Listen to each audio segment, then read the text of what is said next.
El Observatorio Socioeconómico y Comportamental, coordinado desde el GACH, acaba de procesar los datos de su segunda encuesta, vinculada con la usina de percepción ciudadana, que, entre otras cosas, mide justamente eso, la percepción del riesgo vinculado a la pandemia. Algunos datos ya son públicos. Subió un 11% la cantidad de gente que muestra algún nivel de preocupación sobre la situación. Aumentó también el número de individuos que piensa que la COVID-19 afectará a mucha gente. La exhortación a quedarse en casa fue un 26% mejor valorada en marzo que en febrero, mientras que en todos los casos se midió una mayor adhesión de mujeres que de hombres. ¿Cómo se interpretan esos datos y qué nos muestran, teniendo en cuenta que la variable comportamental parece ser central en la estrategia para contener la dispersión del virus? Vamos a agradecerle mucho esta charla y a saludar para el inicio de Sobre Ciencia al psiquiatra Ricardo Bernardi, miembro de la Academia Nacional de Medicina, integrante del GACH, coordinador del Observatorio Socioeconómico y Comportamental. Bernardi, ¿cómo le va? Buenas noches, bienvenido a Sobre Ciencia.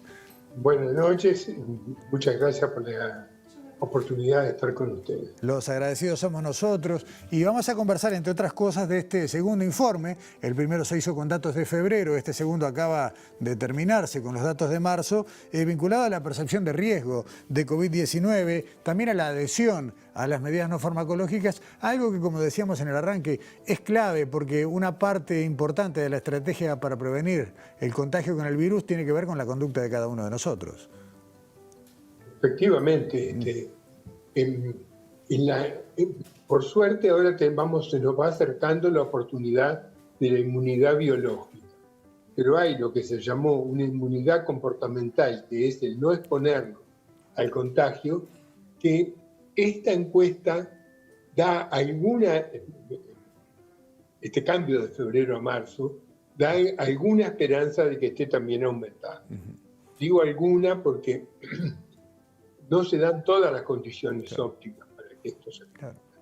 Pero esperemos que si lo hiciéramos ahora en abril, la vamos a repetir a fines de mes, a principios de mayo, muestre que continúa aumentando la percepción no solo del riesgo, también del daño que se está produciendo. Porque la enfermedad deja daños en el organismo y hay muchas pérdidas. Entonces, yo diría percepción de riesgo y daño vaya aumentando y se traduzca en una adherencia más firme a las medidas de cuidado y en medidas colectivas más claras. Bernardi, ese 11%, hablando de ese número grande, ¿no? de esa percepción de riesgo que aumenta entre febrero y marzo, ¿les parece suficiente? ¿Esperaban más? Porque el dato de febrero era bueno, pero hasta por ahí nomás. Efectivamente, sí. Y todavía tiene que mejorar. Yo creo que la población en este momento, y ahora me voy a apartar un poco de la encuesta que llevó adelante el observatorio junto con la usina de Naciones Unidas, PNUD, que coordina Alejandra López. Todo esto muestra que la población va a reaccionar. Ahora, yo creo que a la vez hay mecanismos que hacen que coexista en la gente como una doble conciencia. Por un lado, darse cuenta que estamos realmente en una situación crítica. Uruguay pasó de modelo en un extremo a modelo en el otro. Claro. Bueno, las cifras son para una situación de luto, de pérdidas muy sensibles de vida en un país como el nuestro, que podría evitarse. Es bueno también que nos podamos poner de acuerdo en qué privilegiar, en qué tipo de medidas hace falta fortalecer, que avancemos más la investigación, en eso estamos trabajando. En realidad, además estamos trabajando en este momento en el análisis de datos de salud mental, que es el último estudio que hicimos en el observatorio, pero Sobre eso, y los datos recién están en análisis. sobre eso quiero conversar un poco, sobre todo acudiendo a lo que es el seguimiento que usted en persona y los grupos que integra vienen haciendo prácticamente del minuto cero, porque en definitiva desde el ámbito de la propia Academia de Medicina se viene haciendo un llamado al tema de salud mental desde marzo, abril del 2020, pero no me quiero perder... Efectivamente, fue... Sí. No quiero perderme primero de este otro segmento y me quiero detener en el tema de las medidas no farmacológicas, porque llama mucho la atención ver cómo hay una enorme aceptación que todavía se consolida más en la encuesta de marzo a lo que es el uso de tapabocas, una medida que al principio tuvo alguna resistencia hace un año atrás, pero cómo sigue sin tener peso entre nosotros el quédate en casa o la adhesión a prohibir las reuniones de número limitado de gente, ¿no?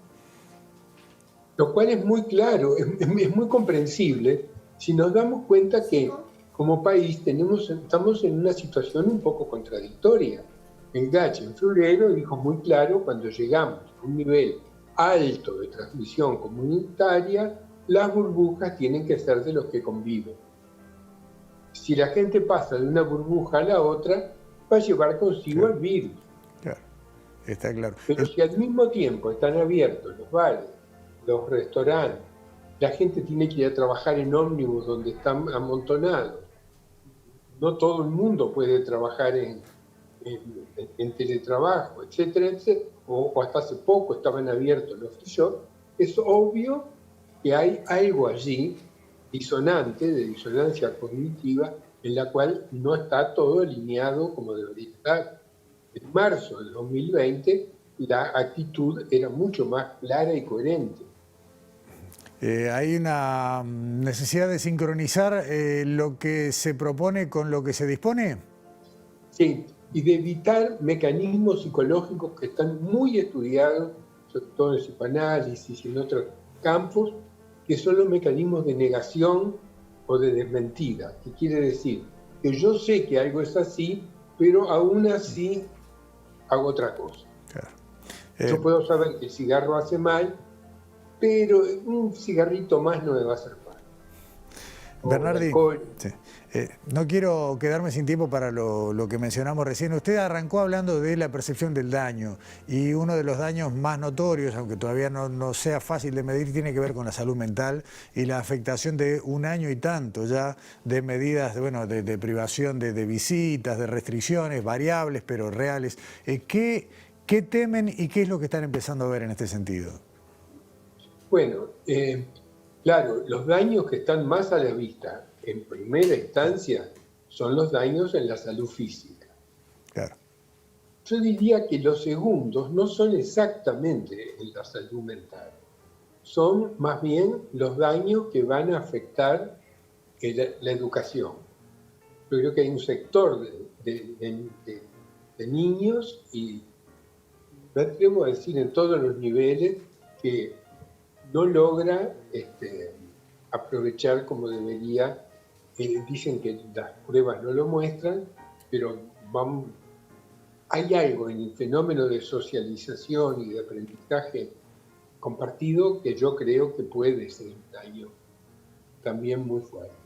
Lo que sí tenemos que evaluar en la salud mental, y no teníamos forma de hacerlo, es en qué medida van aumentando las condiciones de malestar psicológico que en las personas vulnerables pueden desencadenar enfermedades de trastornos más severos. En este sentido, empezamos ahora a trabajar con una encuesta que tiene amplio uso en todo el mundo, de prevalencia de síntomas de distrés, malestar psicológico. Pero recién empezamos, nos faltan más información, pero la idea es monitorear este aspecto. Y mientras esa encuesta, ese estudio se desarrolla y luego se procesan los datos, y a modo de cierre de esta charla, Bernardi, le consulto por lo que ustedes han obtenido como datos a partir de lo que ha sido la línea de atención telefónica psicológica dispuesta durante la pandemia, línea que ustedes propusieron y fomentaron desde la Academia de Medicina y la cual también les ha ido arrojando información valiosa. ¿Cuál es la foto, la película que han visto en este tiempo ahí? Mire, la foto de la película fue que en un primer periodo, el que tenemos datos ya, ¿sí?, las personas sintieron esta línea de atención psicológica como que venía a ser un salvavidas, como decía una colega, están haciendo un estudio sobre esto, que es un salvavidas en el cual consultar cuando había momentos de desorientación o miedo. Porque además una pandemia produce un miedo que tiene que ser útil y no puede convertirse en un pánico paralizante. En ese momento, que alguien lo escuche en una línea telefónica es claramente necesario. Pero esto después tiene que ser continuado. Es todo un tema de atención en crisis que no está organizado en nuestro país. No se resuelve con una llamada al psiquiatra de un sistema público o privado que da ahora para mucho tiempo después. Muchas veces requiere una respuesta inmediata. Y ahora, por lo que me decía gente que está trabajando, están llegando más las medidas de desconcierto de la gente. Claro. Cuando alguien en la familia se enferma, no pueden atender todo a la vez, los hijos, el paciente. Toda esta situación está generando niveles de estrés, de ansiedad crecientes. Ni hablar de las situaciones de duelo, y ni hablar de que se va tomando conciencia que las infecciones, incluso las que no son severas, pueden dejar algún malestar o secuela. Y mucho más las que son graves. Doctor Bernardi, por una cuestión de tiempo, vamos a dejar esta charla por acá, pero realmente nos va a interesar mucho volver sobre estos temas, sobre todo cuando estén procesados ya los datos de este estudio de salud mental que están comenzando. Creo que nos va a aportar mucha luz sobre esto. Así que muchas gracias por hoy. Con todo gusto. Hasta pronto. Chao.